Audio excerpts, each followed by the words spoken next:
You already know what it is. We at the Sound Report right now. I go by the name of HD. And listen, I got one of the best DJs in the city, from dancehall to hip hop, from clubs to boat parties, DJing, even repairing your favorite actual equipment.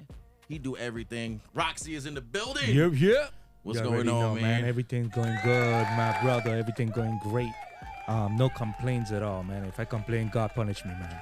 Like, honestly. How you been, man? I'm great, man. I'm just happy to have you here. We've been doing business together, friendship for almost at least 8 years, man. At least 8 years. When I first got here, 2017, I broke my shit, and they're like, go see Djrockcee. Yep. Yeah. First year here, definitely, broke my shit. Yeah, that time when I was at the music factory, I remember that, man. I remember when you first came through. You came through with your dad. Yes. Yeah. Yes. How pops? Yes. How he's doing? He's great. Healthy. Thank God. Healthy. Yeah, healthy, man. That's the best thing, man. Yep. And, you know, having the opportunity of, like me, myself, I had the opportunity of having my dad still alive and being raised with my dad. Like, I always think, like, why would I be if I didn't raise with my dad? Like, the kind of person I am, man, I'll probably be in jail or dead, like, if without my dad, you know what I mean? Because it's important to have a dad present in a boy's life, especially growing up. Yeah. Because the way I like money, man, I would have been like, trust me, Tony Montana. You know what I mean? But he kept me off the streets. Yeah, keep me off the street as well. You know what I mean? So, yeah, man, definitely, my brother. You know, thank you for the opportunity of coming here. You know, you had to be at least the first or one of the first. Reason why is because when I first came down here, being from Puerto Rico, not physically from talking the about island, Puerto Rico. This one here from Puerto Rico too. But New York, Puerto Rican, culture based. Yeah. So, what has been the most difficult hurdle DJing down here in Charlotte? I mean, for me, was at the beginning was the fact that at that time, we're talking about 10 years ago when I moved to Charlotte from New York. It's the fact that DJs here was only making like $150. You know, some of them still do. Yeah, some of them brother, still do. I can't tell you like when last I DJ for that kind of money. Like me, I'm like, honestly, you're not gonna see me in every flyer and everything, but I'm one of the highest paid DJs in Charlotte. Not to like boast, but I know the business side because me coming from being a promoter, the club, you know, manager, and all of this stuff, all this knowledge, I know how much a club makes. You understand? Like. So I'm not gonna shot myself going there for $150 or $200. You understand? So I'm one of the high paid DJs here. So you probably wouldn't see me like some DJs that have like 20 parties in 1 week. It's not about the 20 parties. It's how much money you're making out for each party is what count. I mean, me, that's how I look at it. I mean, I'm a business person before I'm a DJ before I'm anything. You understand? So the biggest challenge was that like DJs was making $150 and you had to work for this DJ group, you know. Shout out to them because they give me the opportunity. But I couldn't see myself being in that group for too long because I'm the type of person, okay, let me just get the little health start and then I can just move on from that. You understand? $150, bro, wasn't cutting, not even back then, not even 10 years ago. When I came from DJing in New York, DJing in the Virgin Islands where I'm from, for like $400-500 a night, why would I come? You know what I mean? How long I'm gonna... But they had the city on lock, bro. You had to work with them.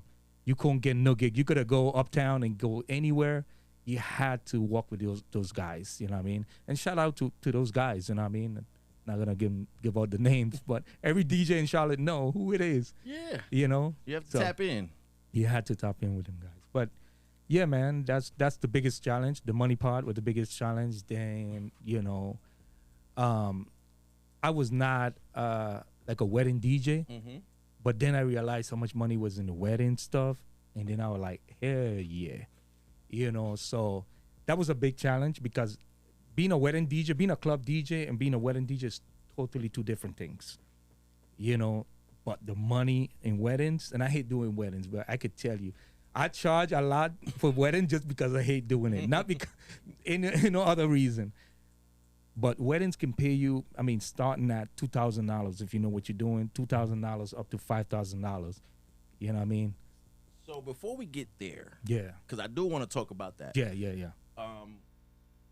I first want to let everybody know where you come from, give them your background, and give them the reason why you're one of the highest paid DJs in the city. I mean, like I said, one of the reasons is because of the I'm educated on the business side. That's one. But just to give you my background, well, I'm Dominican, Virgin Islands.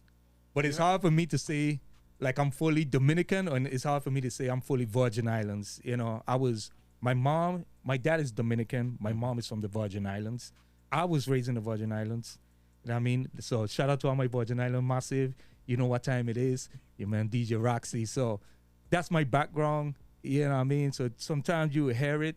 Sometimes I try for people to understand what I'm saying. Not to talk too much like Virgin Islands, but it would come out. It would definitely I hear come it out. every time. Yeah, I know. thought you were from Jamaica the first time I heard about why go on, boy? Nah, and trust me, you don't really want me to talk like that. If I talk like how we talk home, you'd be like, oh, fuck. What the shit? We could curse here, right? We could say, we'd be like, fuck, what the fuck Roxy just said? You better say that shit somehow. Yeah, but, yeah, man, Virgin Islands. Dominican Republic was a place I was born. I mean, I kept the culture. I don't know shit about down there. Like, you leave me by the airport, boy, I get lost. I'd be like, what the fuck? You know, but yeah, that's my background. And like, you know, just to recap on the question that, you know, why I'm one of the high paid DJs because of that, understanding the business. And any DJ out there, I recommend that they educate themselves on the business side. You understand? Because at the end of the day, bro, your equipment take a blow, your body take a blow. Like, you have to know that you can't just do gig. I know I've been with DJs, right? I know been doing gigs with DJ where their controller got wet and they can't even buy. And I'm a repair guy. They can't even buy the parts with the money they're making for that night. Now, I'm not even talking about the full repair. They can't even buy the parts. And if you can't even buy the parts of a gig that you're doing, like, bro, like if something have to go wrong, you can't even buy the parts. Like, nah, like, that's crazy. I can't do that. I can't. So how was it when you actually repaired your first board? Man, I mean, like, I started out repairing stuff when I was a little kid, like 10. From 10, I was 10. Bro, when I did before you started DJing, you were fixing shit? Yeah, before I started DJing, like, that whole thing with me starting to DJ, it started because of necessity. Like, I needed money, and like, oh, shit, everybody think, and I'm going to get to that point, right? So I started DJing, I started repairing when I was 10, doing dumb shit like plugging in 120 to a speaker just to hear the speaker go get up. One time got shocked opening radios like to see how it works. I bought myself a pair of turntable Technics 1200. I spent the whole summer working to get that repaired. Hear me out. I took it apart because my favorite DJ at that time, the DJ I used to look up to, he had some black ones. Mine was silver. So let me take it apart and paint it black just like his turntable. Bro, up to now I couldn't put it together. So I worked the whole summer. That was for free because I could never get that back together. But the other summer I bought another pair. And I said, you know what? From this pair now, I'm going to teach myself, even if I have to write it down, how to make this shit pack together. Remember, this is before cell phone and you could record something, and it was none of that. It was like your memory had to record everything. I put down in the book, okay, the tone arm goes here, this goes like this goes like, bro, and that made me be a pro. So you made your own manual? Yeah, I made my own manual on how to do it. This is before YouTube. You know, I'm 42 years old, so, you know what I mean? This is from the 90s. YouTube just came in the mid 2000s. Yo, I'm 36. Stop acting like you old, bro. Stop it. Stop it. We were doing the same thing. We were doing the same thing. We old, but we doing the same thing. Yeah, exactly. But I learned from that. Then everybody stopped bringing their turntable to repair to me at 12 years old. At 12? At 12. From then, my dad was a car mechanic. I used to go with him to the junkyards, and I used to pull the radios out of cars and hooked up the radios in cars. They pull them out, understand how it works. Everybody was coming to me on a Sunday to install their radio in their cars. So by the time I was 15, 16, I had my own shop putting in sound system in cars. So you've been working with electronics before you even thought about music. I mean, music was part of it too. Course, but for me. It started out as a repair guy, electronics and installing big sound system in cars. That's how it started for me. Then the DJing became because I used, like every young kid want to be a rapper. So I started rapping.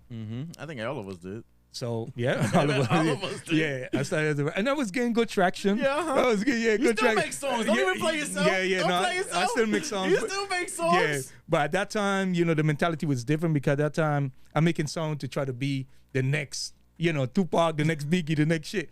Now I'm just doing songs and doing music because I just want to, sometimes when I want to release myself from like the stress or whatever, stress reliever kind of stuff. Therapy. Yeah, therapy. That's how I'm doing music now. It's different.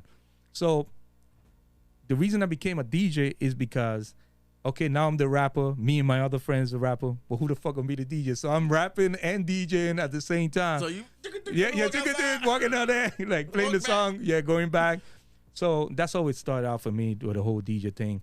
But it worked out good because when we had a flood in the Virgin Islands, really bad flood, and I lost my business. My repair business, I lost everything.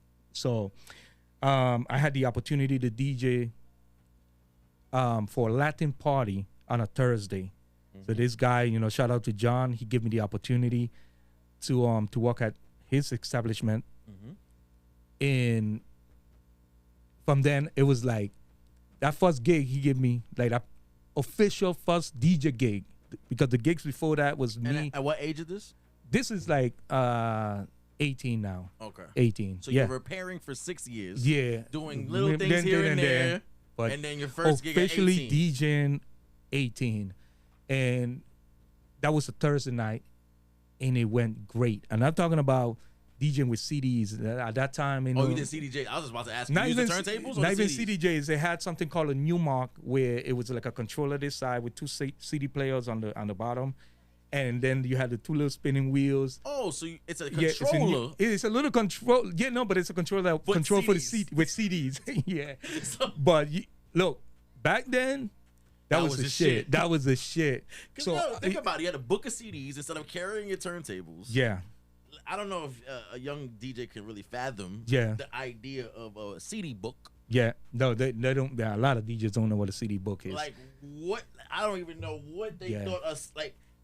Literally, like looking like a card book. Like CD, and then from there, a collection, and then you have crates like back in the day. Yeah, of course I had crates. Vinyls. Yeah. But you wasn't DJing that time. No. I meant to bring the vinyls though. No, I didn't. I had turntables. Remember, I told you it started out with turntables. You wasn't DJing in a party. I wasn't going to the club with the turntables. I was going with my CDs, and I was DJing with CDs because 99% of DJs at that time they were on CDs more than the turntable because it was easier to carry a book of CDs. Way easy. That's my point. Right? You have a van full of crates or a couple binders of CDs. Which ones you want? Yeah, but I tell you what, regardless whether you choose vinyl or you choose the CDs, you had to learn how to mix because remember, ain't no visual. Sync button. Ain't no sync button. Ain't no visual. Like now we can DJ like looking at Serato waves.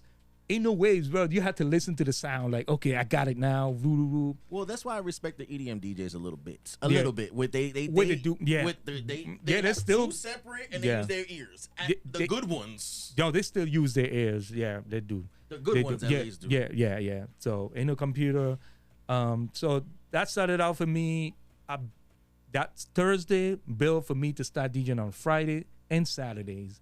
Now I was traveling in the islands, different islands. Okay, so this all started in the Virgin Islands. In the Virgin Islands. Yeah, my whole life is like Virgin Islands, you know what I mean? I just moved to New York maybe 12 years ago. Okay. And stuff like that, but... Because you was doing radio in the Virgin Islands too, Yeah, right? radio. Yeah, I was one of the big radio personalities over there. Yeah. And and it was great because the thing is, we're working with radio, and you know this, it really opened up a lot of doors for you to do a lot of gigs and... At that time, though, because now radio nowadays, I work in radio, and it's not... I mean, radio fall a lot compared to what it used to be. So it's not the same. It's not the same at all. But I tell you what, when I used to work at a radio station, I made the most money off of DJing. The two factors. Number one, in the Virgin Islands is different than here, where you have your director. You can't play no music without the director being part of. It's a whole system here. In the Virgin Islands, if I had an artist and, oh, can you play my stuff? Yeah, bro. I mean, I don't mind. For each time I play your stuff, it's $150. At that time, no payola. That's it. Yeah. You So can take that money. I'm over here having like 5, 10 artists at $150 for each day when they want it easy. So I made a lot of money from that. Apart from that, you know, I had my regular sponsorships, and then that used to build a lot of people like to want to book me for their club. And I'll be like, you know who I am? Okay, so you got to pay for that. You got to pay for that. You got to pay for that. You know what I mean? So, and, you know, it was great. It was great. You know, it was a good run for me.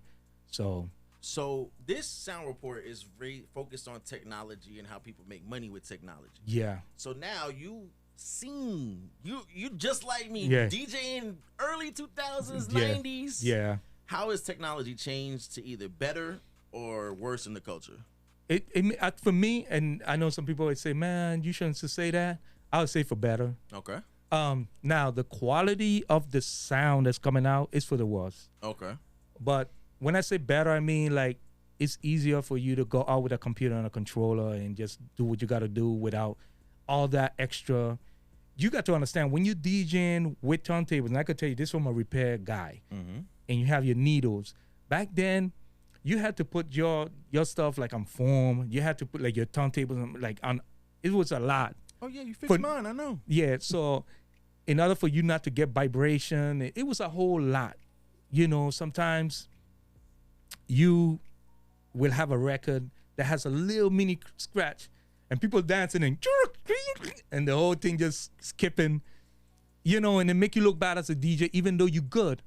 You know, so you don't have to. Some of the worries that you had back then, you don't have right now.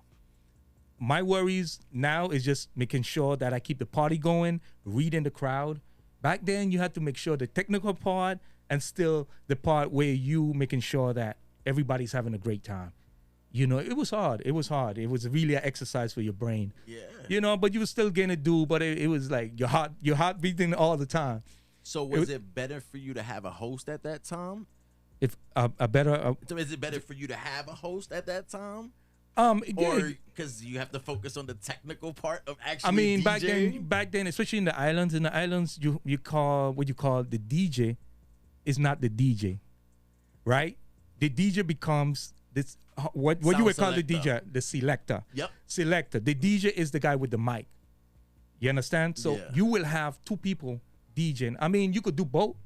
But in the islands, you always have the guy who plays the music and the guy who's on the mic. You understand? And a big difference. And it make a big difference. It's a whole different vibe, because what happened is that you got to understand, in the Caribbean, the music that we played is different than the music that we play here in America. Number one, for two reasons. Reason number one is that from one beat, we got like 15 songs. Yeah. And after the 15 songs, we call them rhythm. Yep. After those 15 songs, we playing like a little snip of each song. And it sounds like it's a long ass song, but it's not. No, it's not, because it's like different songs. Different verses. You understand? So we play like the chorus of one, then play the chorus of the next one, and it keep going and keep going. So you have to be focused as a selector to be able to maneuver that. You understand? You gotta know which verses to put out the right time. It could be one long beat, but you gotta give me the right verse. Yeah. It's so crazy that even the guy who's doing the mic, right? The DJ who's doing the mic has his own little mixer, so he could turn down the volume on his own while you have your controller on the side. Yeah, there used to be two mixers back two in the mixers, day. Yeah, two mixers. Two mixers. Plug so the into guy, the mixer. plug into the mixer, and then the guy who's doing the mic just turning down your music while he's talking, and you know, because I hate, and I used to have my other mixer, because I hate to have the DJ, the guy on the mic, touching my shit. Bro, you know how much fingers I try to break? Get the fuck out of here. You know what I mean? Like, yeah, but it's a good run, man. I miss DJing how I DJ in the islands, to be honest with you. I miss it because it's a whole different vibe.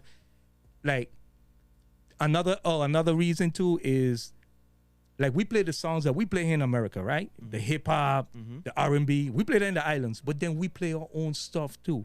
You understand?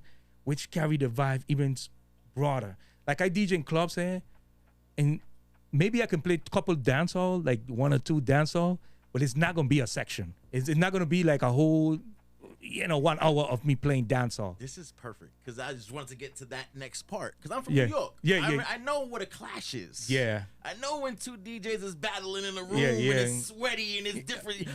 Yeah, boy. Right. With a blood clot, boy. Pull up the time there, selector. Yeah. Oh, another thing too is that we have what we call, well, it used to call dollar pull up, right? When you play a good song, you pull that shit up from the top. Sometimes you pull up that song like 10 times. The same song, you pull up the same song. Yo, but here it is. Every time you pull up, you're gonna have a guy come and give you a $50 or $100 and stuff. Dollar pull up, whatever, and you pull that shit up. And that's the vibe. Here, it's hard to pull up any song. See, People, it kill the vibe. That's what I'm trying to get to. So now, Charlotte. Yeah, Charlotte got, okay, like Charlotte, I'm talking about Charlotte right now. Like you pull up a song, like no matter how hot the song is, you're gonna be in problem.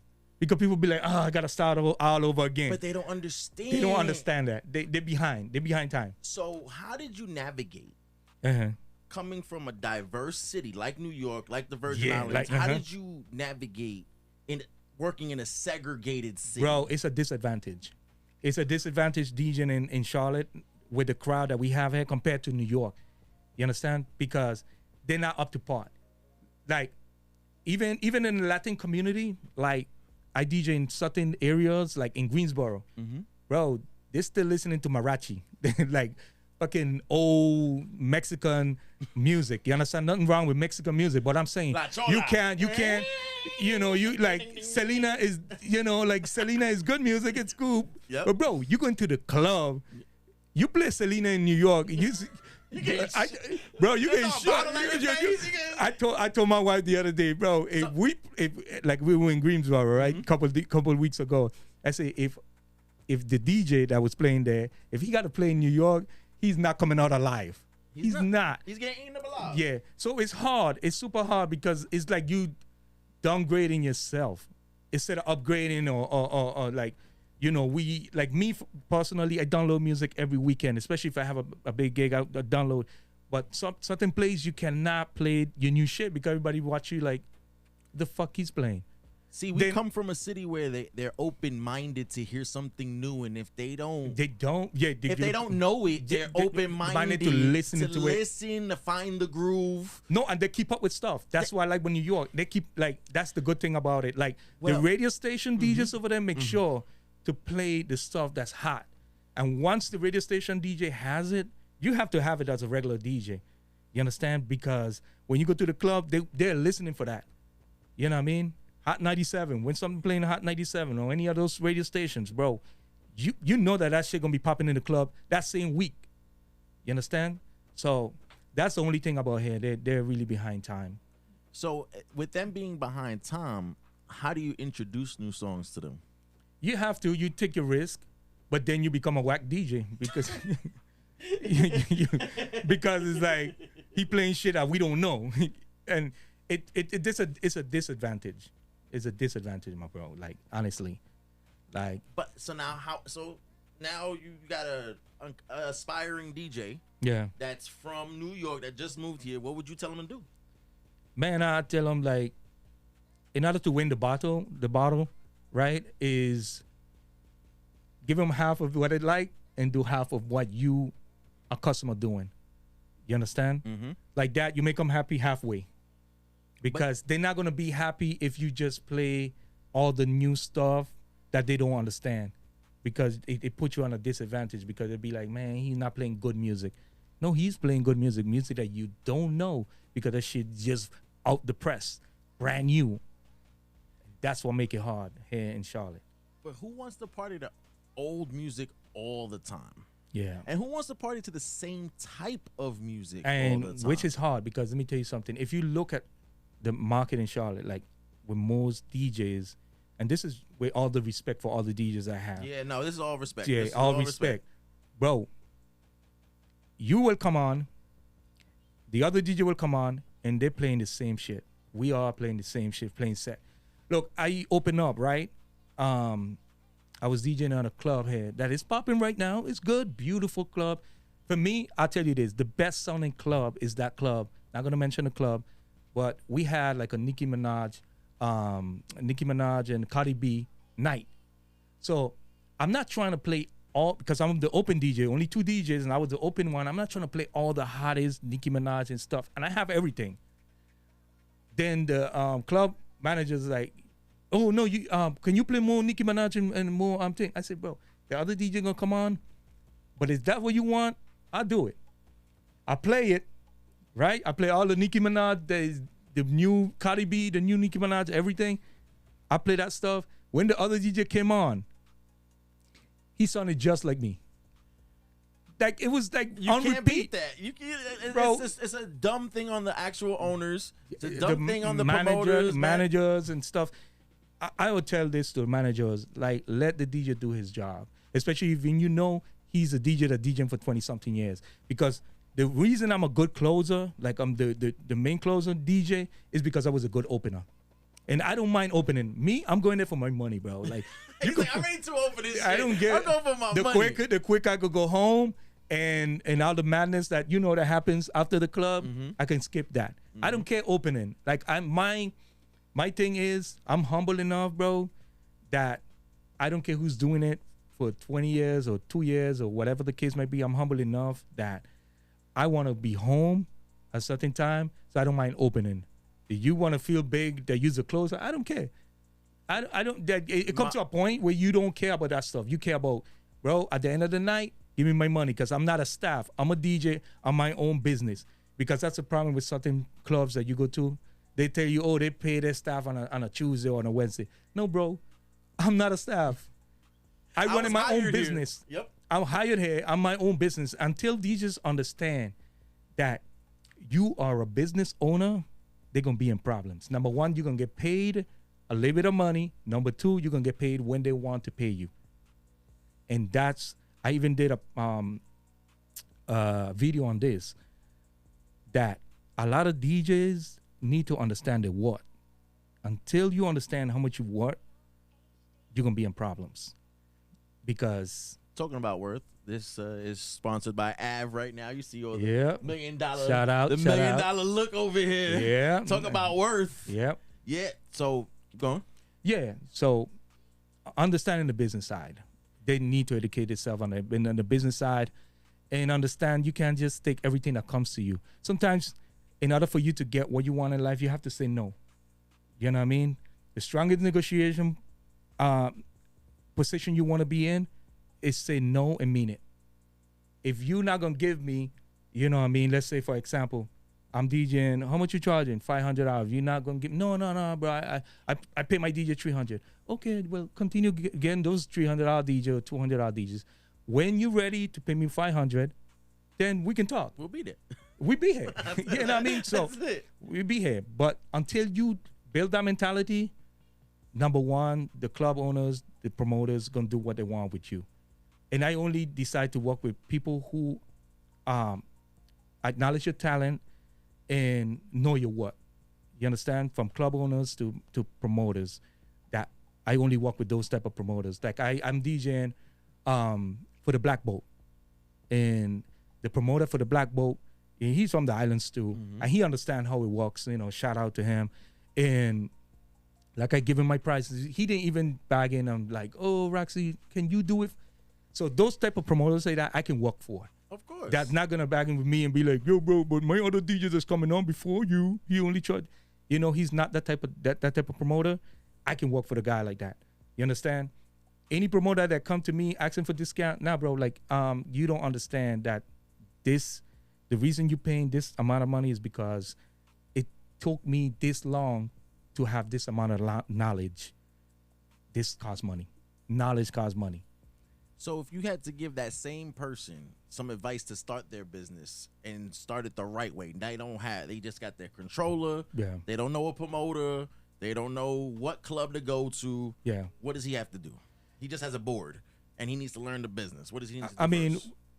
He have to learn the business side. Of course, sometimes, I'll be honest with you, if you're starting out as a DJ, you might have to take a couple, Free beat. I'd rather take a free beat. Yeah, free beat and you know, walk your way up. Because what I'm saying is, at our stage, you've been DJing for so long. I've been DJing for so long. It's understanding that it took us all those years of experience. So those years of experience is what you're paying for. Period. That's what you're paying for. But for the new DJ, try to get as much experience, so then you can charge the kind of money we charge.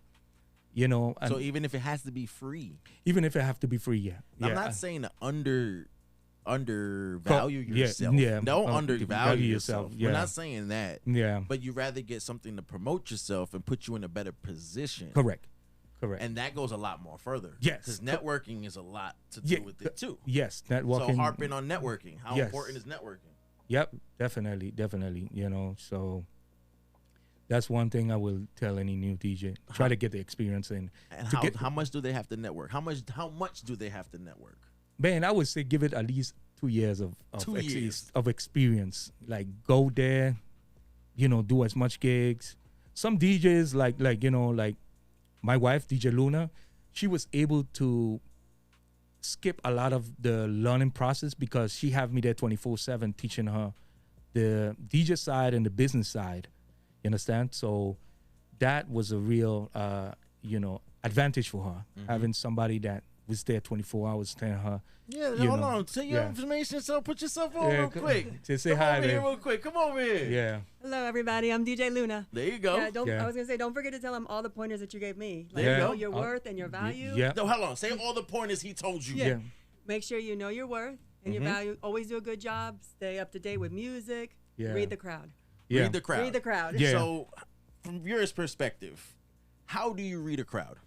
You watch to see. So not everybody's gonna dance. Exactly. Not everybody's gonna dance, but you want to try to get them dancing. So you're watching the people. Watch them. They bobbing their heads. Oh, they're feeling it. So now bring something more that's gonna get them moving. If you notice people are not feeling it, quickly just go to something else. You have thousands and thousands of songs. You think it's gonna be, I'm playing Afro beats, I'm going to dance hall. But if they're not feeling it, I'm going to Latin. I'm going to American top 40s. Just figure it out. You got to figure it out. And figure it out quick. And be quick. And be quick make with sure figuring you out. do good with your mixing. Keep it good. And importantly is using your microphone so people could vibe with you. Microphones is very important. You have to learn how to walk the mic. I can't stress that anymore. But one of the biggest lessons I have taught her, apart from the DJing and stuff like that, is the fact that in this business, bro, ain't no loyalty. Not coming from the promoter, no loyalty from the club owner. And she has seen this played out so many times. Because, I mean, like I said, I've been DJing for 20-something years. So I've been through everywhere, bro. Like, ain't no loyalty. Club owners, no loyalty. Club managers, no loyalty.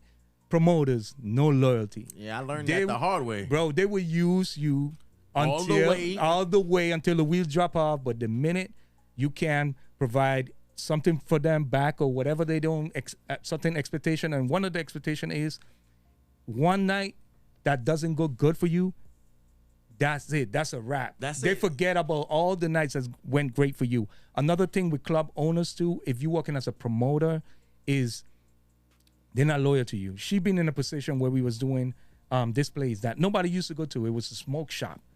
Nobody used to go to this spot.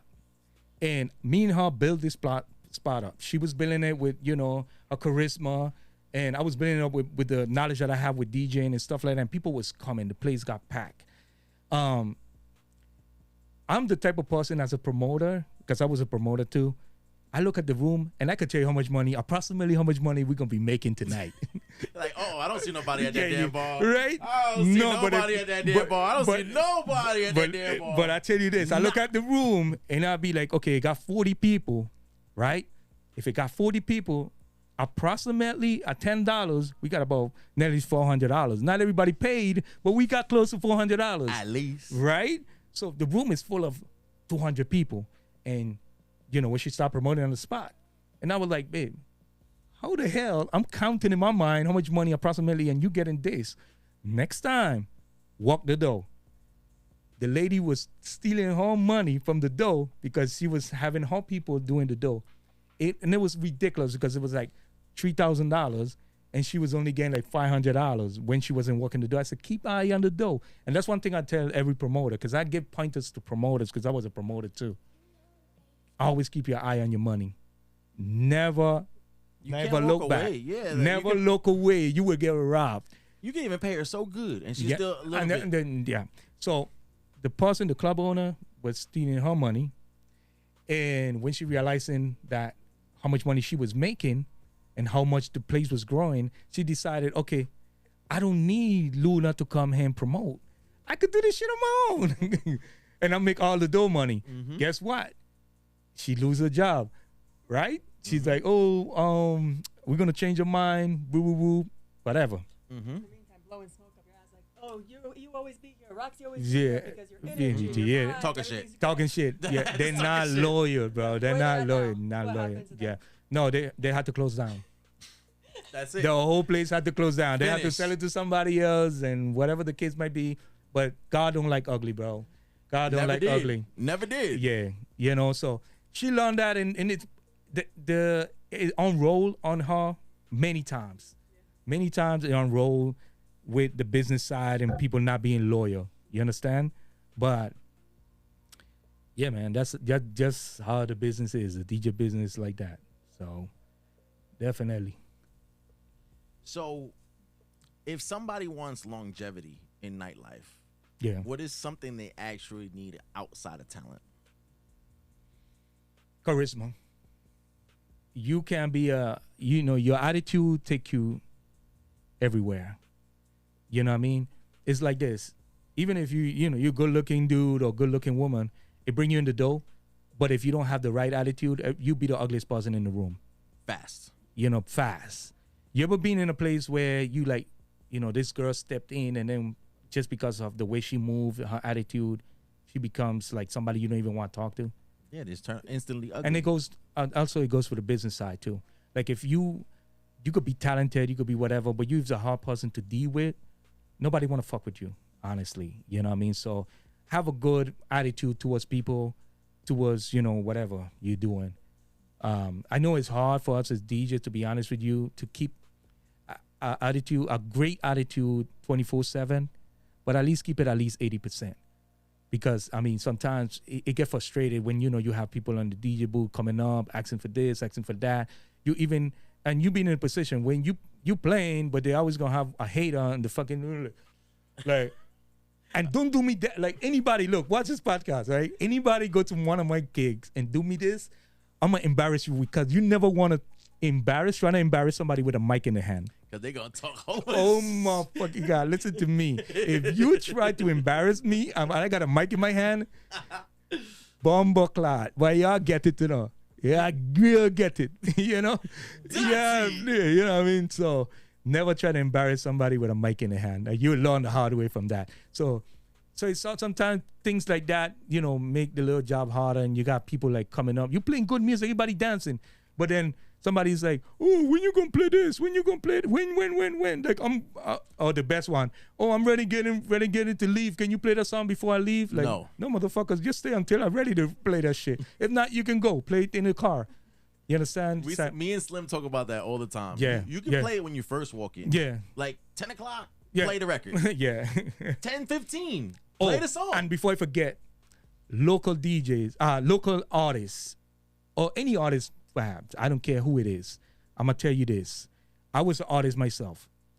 When you go to a DJ to play your music, make sure you give the DJ a little money. All the time.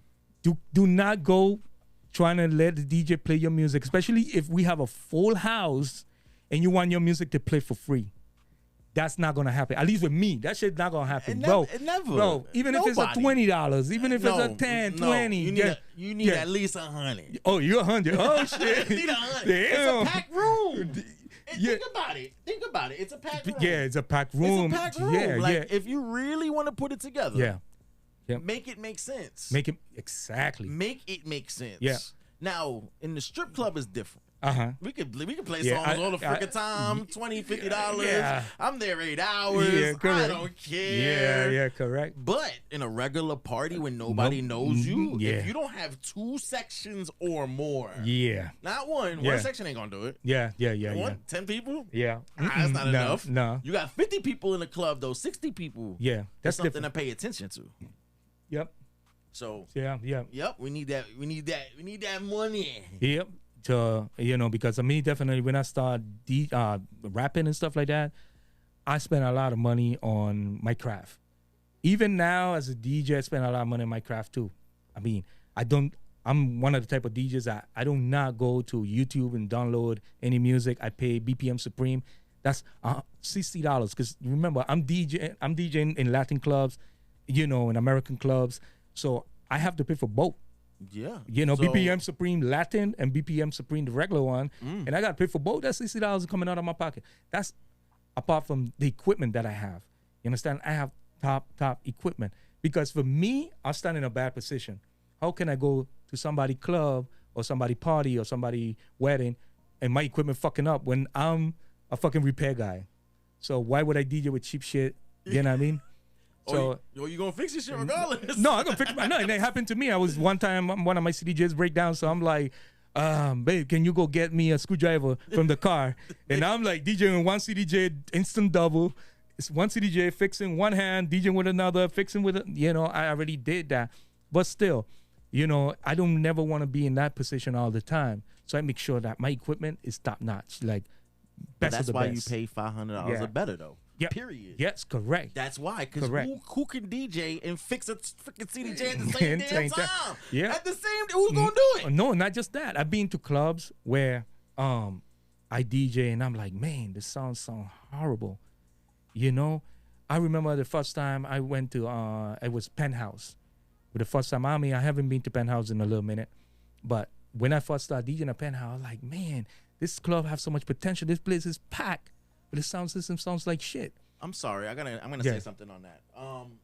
The Latin community has way better sound system than the black community. And it's crazy because especially for the black community in clubs for black community, you playing all this trap music that takes you need that bass. You need it. You need that bass. You need that good sound system. See, Aura does nice with the sound system at least. Yeah. They're brand new. Aura is my favorite sound system, be honest. Yeah, I love DJing there. Not just that, you go there as a DJ, and they have like CDJs and mixers already there for you. All there, yeah. All there for you. Yeah, You just stick your laptop and connect. That's it. You understand? And that's it. That's it. The only thing is for DJs, if you don't know, you have to buy the club kit if you're not using. This me getting technical now. No, that's what you're supposed to do. That's what Just getting I technical. want all that here. Yeah, it's me getting technical now. You have to buy the club kit if you're DJing with an A9 or a 900 mixer. Explain why. Because it's not like a S9 or a S11 where it compatible with Serato directly out the box. If a A9 mixer, the 4-channel mixer, you have to buy the club kit in order for Serato to open up with that mixer. If you don't have club kit, it's not gonna happen. You can't play there. You can't play there. You can't play there. Yeah, they can't play there, and it get expensive because club kit. I don't know if you could buy it, still, but they make you want to pay monthly. That monthly is like $16 a month, bro, for that. So that's what I'm telling you is investment. You gotta pay for everything. You gotta pay for everything. So, yeah, so you have to have club kit, to run those type of professional equipment like that. So. Is what's better, a reggaeton crowd or a dancehall crowd? Ooh, you put me in a bad position with that question. Come on now. Oh my Come God. on now. Come on now. I guess let me put it this way, right?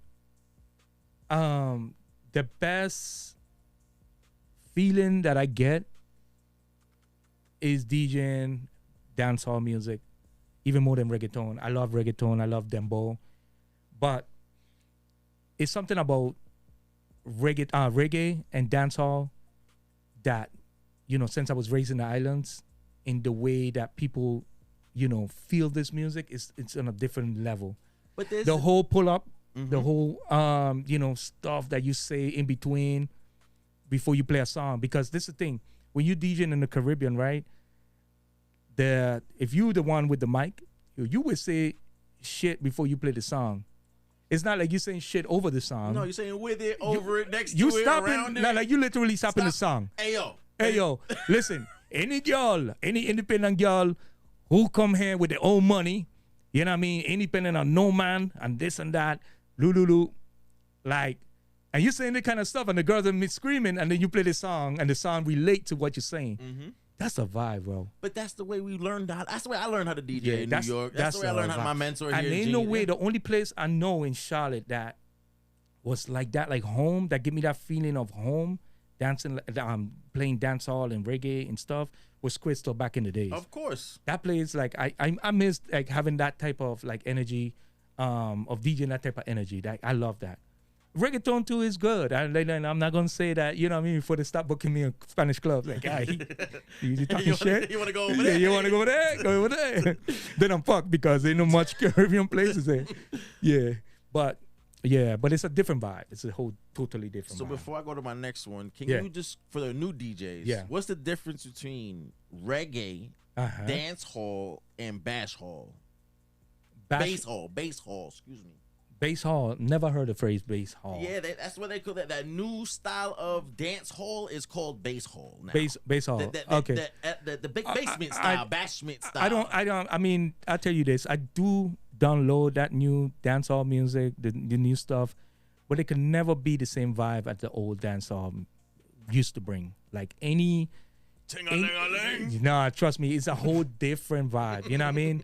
It's a whole totally different vibe, because what happened is Jamaican music gone from having their own identity to halfway going to hip hop. Listen to the music now. It's like, yeah, you have the guy, rapping or chanting. We call it chanting in Jamaican, lyrics and whatever the case might be. But the beat itself sound like a trap or like an R&B, American R&B stuff. So they lose their identity. They gone too much Americanized on what was identity of Jamaica. Like, dancehall was like boom, boom, boom, boom, boom. Yeah. Where it's gone? Now it's gone to the boom, everything just is slow motion. Everything gone to like a American R&B song. That's what I define it as that. So we need a mix. We need a new Djrockcee mix that show everybody what's some real dance hall. Yeah, man. So I mean, if you go on my YouTube channel, you look for Djrockcee, you will find a lot of mixes with me doing like the whole Buju and everybody, the whole thing, the real deal. So what's one emergency record that never fails? I mean, I'll tell you this, especially in Charlotte, right? I don't know if it started maybe 10 years ago or what. It have a folder that I guess every DJ share with everybody. Because I'm not talking about that reggae folder, dancehall folder, but that folder that works in Charlotte wouldn't make a big impact back home. The dancehall that we play home, the reggae song that we play home, is not the same we play here. Like if I have to play a set of what we play home and you're not from the Caribbean, you're not gonna understand it. I remember one time, I'm like, you know what? I say, hey babe, I'm gonna play if I'm back home and see what's gonna happen. And lucky for me, I had like 10 people who was from the Caribbean. Oh, so oh man. It went crazy because now I have 10 people vibing, the rest people gonna vibe. Even though they don't understand the song. All you needed like 10, 20 people to vibe with you. And then they come. Everybody come. Everybody act like they know it. They don't know it, but they act like they know it. But those Caribbean people, and they were from different islands, because at the end of the night, they were like, bro, I know you're from the Caribbean. The way you're talking, the music that you're playing, I've never heard that here in Charlotte. Which island you from? I said from the Virgin Islands. And you're like, oh, it had to be, bro. Like, because, and the same customer were like, no, because most places I go to Charlotte to dance and I listen to dancehall, they are playing the same shit. You understand? I'm drinking. Oh yeah, that's what works here. Like, oh my God, how much more drinking? I'm drinking rum. and Red Bull. Like, bro. Come on. Like all the DJs have the same fucking folder in their computer in Charlotte. You know? So for me, it put me at a disadvantage. I have so many music that we play home that people hear. Like, They just don't know. oh, what a night. Do, do, do, do, do. You're talking about real friggin' dancehall shit. You know what I mean? You play that here and everybody gonna watch you like you smell like shit. You know what I mean? So, you know. So what's the most difficult crowd? A club, a wedding, a brunch, or a corporate? I know we said it a little bit earlier, but that's a hard one. Which one I hate DJing the most? What's most difficult? Yeah, no, I know which one. Yeah, I know it's difficult, and you know, and I would say weddings. I hate doing weddings, and probably being biased by me not liking weddings. So I'm saying like weddings, because the problem is with weddings, especially is one of them weddings that no alcohol allowed. Oh my God, bro! What kind of party is this? Yeah, no alcohol allowed. Those weddings are the most weddings. I tell you what make it difficult with weddings that I hate doing. Everything is structured into the customer. Yep. When you DJing, everything's structured to you, meaning that you bring in your own vibe. Nobody is creating, HD. Nobody's creating you. When you're doing weddings, somebody is creating you because they're telling you what to play. It's fucking program. Everything is program, And that I hate to be programmed, bro. That's why I was a business owner from the time I was young, because I hate to be told what to do. I have a problem. You got some people that was born to be leaders. Bro, I should have been a fucking politician. Like, I had to be a leader. Like, I always had to be leading my group. Even in school, I was the ringleader. Like, alpha male, yeah. Alpha male. And I hate to be told what to do. It's so much, bro. Like, I was doing a gig. Me and my wife was doing a gig. And this one dude, he, oh, you don't know who that is, bro? That's this millionaire from... And he came to me because the cops came. And he's like, bro, can you turn it down with an attitude? I said, yo, bro. And I keep I watching him, and the music stay loud, right? I said, turn it down. I said, bro, I don't give a fuck how much money you have. I control this motherfucker right here. All this equipment, they're mine. I don't care. Number one, you didn't hire me. When the guy who hired me finished talking to the police, he can come to me and tell me to turn it down. Otherwise, fuck yourself. Get the fuck out of my face. And then the thing is, bro, when I get mad, I talk like how we talk in the island. So you be like, oh shit. I thought he was Hispanic. That motherfucker Jamaican. Yeah, that motherfucker Jamaican. Like one time I was in a bus in New York, and I was like, if you coming from Brooklyn, if you're in Brooklyn, you're from Brooklyn, right? Yeah, my family is. I was on Long Island, but yeah, you in Harlem. Yeah. Okay. So when I was in the Bronx, right? Okay. And you're in the Brooklyn or you're in the Bronx? Not the Bronx. Okay. And I remember when I first moved to New York, I was in the bus, and this lady watching me like cross-eyed. I'm like, and I don't like people watching me like fuck, like bro, what's up? What's up? Like, you want to beat me up or what? What's up? She said, nah, I'm trying. In New York, we rule this shit. Nah. She's like, nah, I'm just trying to figure you out. I'm like, figure me out. I said, yeah, what's up? Yeah, because you look like Puerto Rican speaking like a Jamaican, because I was talking to my sister, and then when I talking to my sister, we talk like how we talk in the island. And you're speaking like a Jamaican. You look Puerto Rican speaking like a Jamaican. I said, first of all, I'm Dominican. My dad's Dominican, and I'm from the Virgin Islands, not Jamaica, right? Oh, okay, all right. I'm like, and in my mind, I nearly told her like, next time you need to mind your fucking business. No, fuck. But that's the type of things that you don't go through. And when I get mad, I talk like how I talk home. Like, yeah, you barely gonna understand half of the stuff I gonna be saying, but you can get a point. But that's the beauty of our culture, though. Yeah, we don't have shades. Yeah, we don't look at none of that. No. We don't look at ups and downs, left and right. We like why? Yeah, and that's why I love New York. New York, especially like Brooklyn. Like the first time I went Brooklyn, like to party and stuff, I had to look up to see at the building to make sure if I'm home. Oh, if I'm in New York still. Yeah. Because it's the same vibe. Like, man, it's close to the vibe. The closest vibe I've ever been to that's close to the island is New York, Brooklyn. Like, Brooklyn, New York. Like, honestly. So I'll give you a fun fact. Yeah. I went to the Labor Day Parade. Yeah. On Nostrand Avenue. Oh, my God.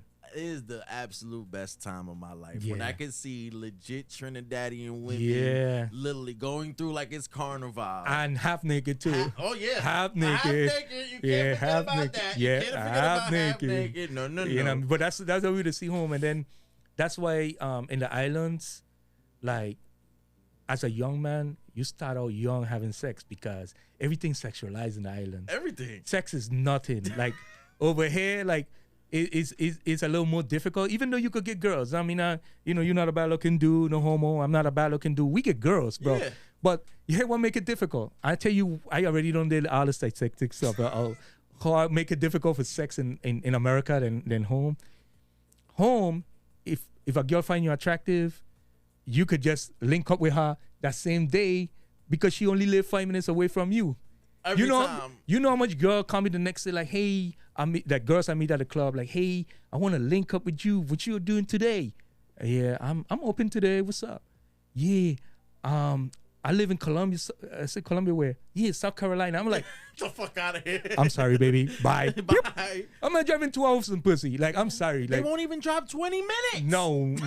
So 20 minutes I'm is come too from a far. place. I'm come from a place that the farthest you ever drive for pussy is 10 minutes. That's it. For me to drive 3 hours for some pussy, like nah, happening.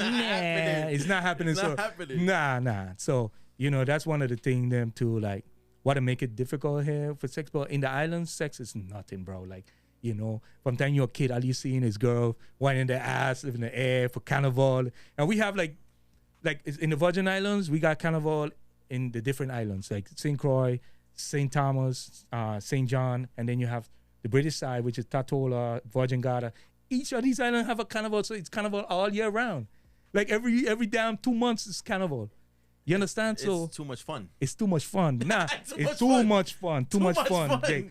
Like I did tell my wife sometime, like in the islands, you know how people here in America, like they got stressed. The first time I had a word stress with America. In the island, we don't got no stress. Of I tell you, course. the only thing that kill people in the island is sugar because we eat a lot of sugary stuff. That's it. That's it, but no stress. Food will What kill the fuck? you. You going to walk 1 day a week, party 6 days. Yeah, as you see, everybody in the Caribbean looks younger. Yeah, everybody like motherfucker. I call my friends sometimes. We FaceTime and be like, "Oh shit, yo, dude, you looking too younger than me. Like, get the fuck out of here. Take this FaceTime shit out." Because they don't age. Because one of the things that make us age a lot too is the rat race. No matter where you are in America, it's a rat race, bro. Unless you're a millionaire that already have these millions and you staying at home and you don't worry about nothing. And even those millionaires go through a lot of stress because the same problems that me and you having. Maybe our problem might be $1,000, but their problem may be millions of dollars. But And it's the same but stress, but It's the it's same times fucking 10. stress. Time 10. Same stress. You know what I mean? But here is more like next. Like when I finish the interview here, bro, I gotta go to the shop and be there like fix to make money. Everything is money. And yes, your bank account look good, but I tell you one thing: your stress level is skyrocket. Tomorrow, my wife, she's DJing tomorrow, right? Good thing I give her my gig because I like, shit. I give her my gig. I be giving her my gigs, especially gigs Nice, like, right? Yeah. I be giving her my gig, right? But tomorrow is a day, right? We running a boat business where we take people out on charters. We got 2, and after that we have to run to the club, to the restaurant to DJ and stuff. So it's always like always a rat race, and that brings stress. Not down there though. You got sons. Nah, hell no. We don't. Bro, we I don't get give. there when I get there. Bro, if you want somebody to come to your house, right? Whether you're having a birthday party or whether you're having a whatever kind of party you're having at your house, and you want people to come there for 7 o'clock, tell them motherfuckers there 4 o'clock. They'll be there at 7. To be there at 7. They'll be there at 7. They'll be there at 7, but you got to tell them 4 4. o'clock. Yeah, because that's how it is in the island. Nobody don't take no stress. Like, my daughter with her, like our daughter, like she went down there and she just like, Mom, I love this place. I'm moving. She thought she was joking. She lived down there. She's not coming back at all. No, she's not. She's not coming No, back. she's not. She No. went there one time. That's it. Never come back. She never came back because it's like she realized that, man, I like the life here. Like so relaxed. You go to the beach, everything. Like, man, You actually enjoy life. You enjoy life because you have more time for yourself. Not just that, like look at my wife was working in a spot in a place that she had to drive 2 hours in the morning, 2 hours in the afternoon time, right? That's 4 hours in commuting to a job. In the islands, bro, that's only a 5 minute to go, 5 minutes to come back. Yeah, nah.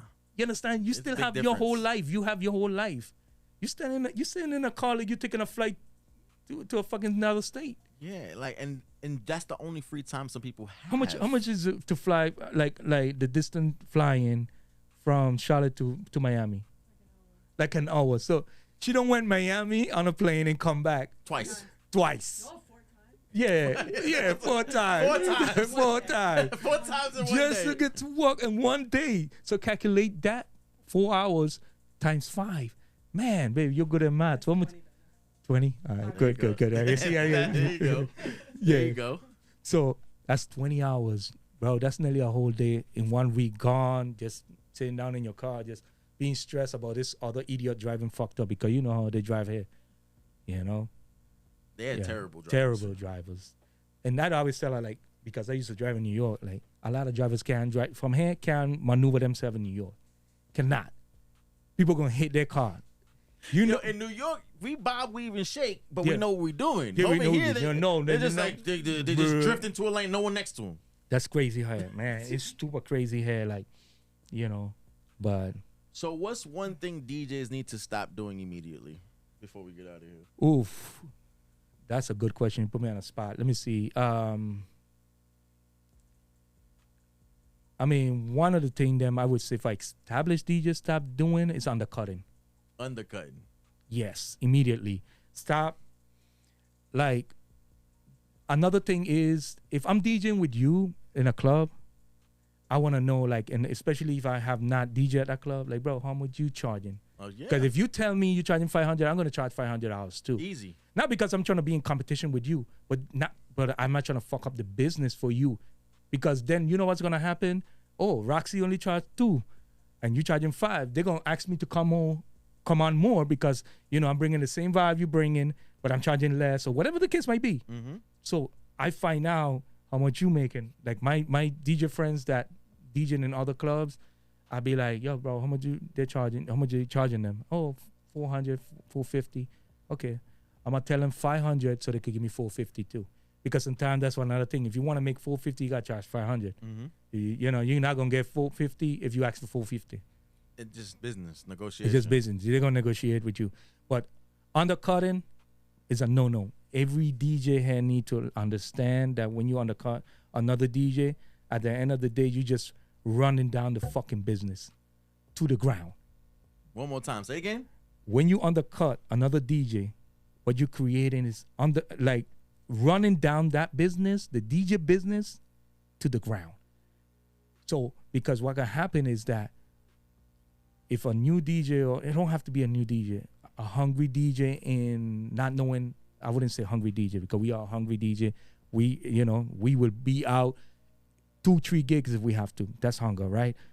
But a DJ that does not know the business side will charge $200, and even if he's not as good as me and you are, when we go to the establishment and charge $500, it's not gonna give us a job.